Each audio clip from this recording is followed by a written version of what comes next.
Harris is now investigating the following allegations. The father has a mental disorder and is not taking the appropriate medication. It was reported that the father has suicidal ideation and has been hospitalized because of it several times.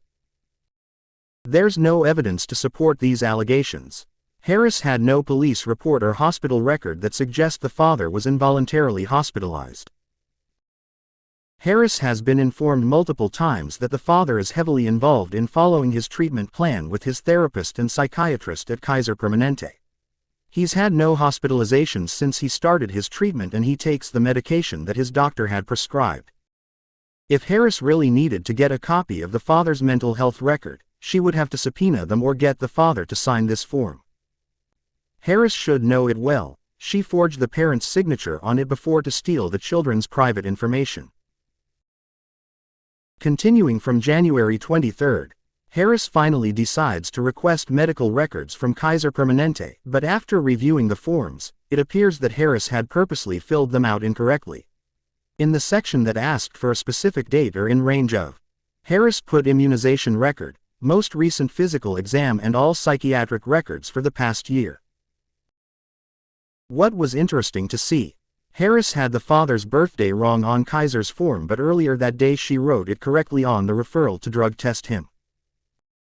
When Kaiser Permanente responded that they were unable to process the request for medical records, they completely spelled it out for Harris by writing a note at the bottom of the page and circling the area she needed to correct. It's unclear if Harris corrected her mistakes or if she ever obtained the family's medical records, but she spent 2 days faxing these request forms knowing that they would not be processed.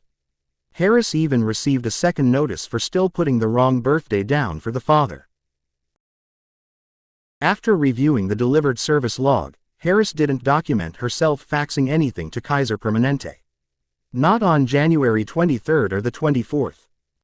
Harris managed to avoid contacting the father's therapist and psychiatrist to verify his treatment plan. She also managed to avoid obtaining his records from Kaiser Permanente. The 2 notices about the father's birthday being incorrect on her requests for records is an obvious sign that she ignored and disregarded the truth that the father is maintaining good mental health.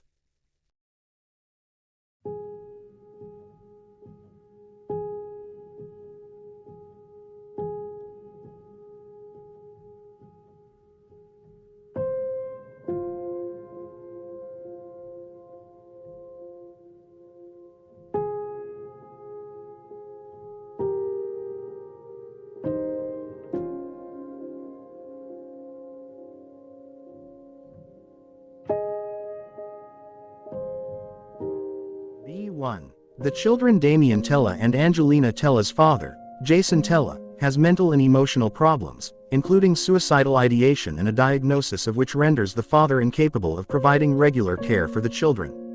On prior occasions, the father was involuntarily hospitalized for the evaluation and treatment of the father's psychiatric condition. On prior occasions, the father failed to take the father's psychotropic medication as prescribed. The mother, Catherine Tella, knew of the mental and emotional problems of the father and failed to protect the children, in that the mother allowed the father to reside in the children's home and have unlimited access to the children. Such mental and emotional problems on the part of the father and the mother's failure to protect the children endangers the children's physical health and safety and places the children at risk of serious physical harm, damage, danger and failure to protect.